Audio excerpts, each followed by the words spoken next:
Ito mga chalukoy, ito yung gagawin namin. Ayan.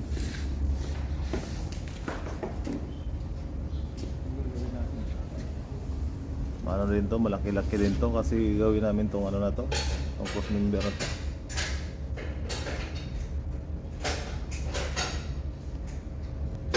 Ayan. Yan dito, tanggalin namin to.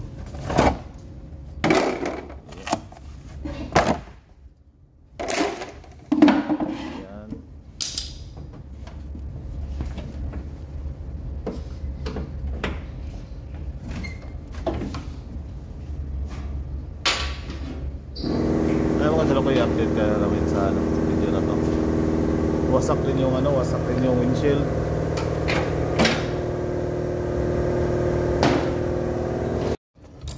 Sa mga chalukoy, tinatanggal na namin yung mga parts na umpisa na. Ito to? Damage. Yan sa headlight frame. Headlight frame. Ito na yan, no?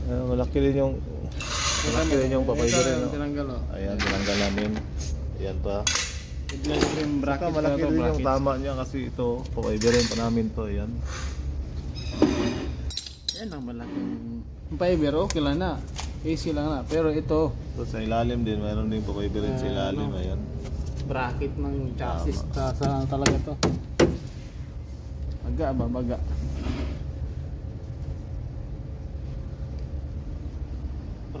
Bumper support.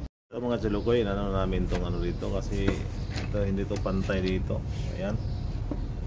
Kailangan na yung pantayin siya. Ito namang napantay na namin to. Ito lang yung problema nito. Ayun. Alam mo kung saan Hinating namin tong dito, yung fiber. Pa-fiber lang na yung maya ulit kasi hindi namin makuha yung mga plywood na to.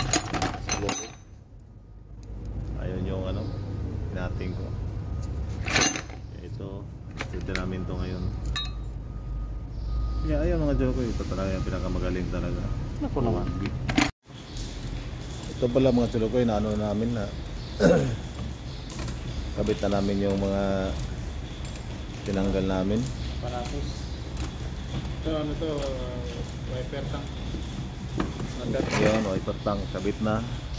Nakabit na rin na namin yung flooring.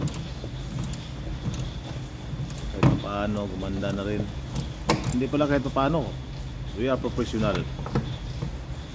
Parang sa kasa, Mura sa kasagbutan. Alam mo yung kasagbutan? Yung kadamuhan ba? O, diba? Kahit paano, meron na rin kami natutunan sa experience namin dito na 3 buwan pa lang. Ayun. Ito pala mga chalukoy, tapos na. Ayan. Ito na lang yung kulang. Windshield na lang. Ito tapos na. Napakagaling talaga namin. Sipin mo, nabuo namin to. Oh!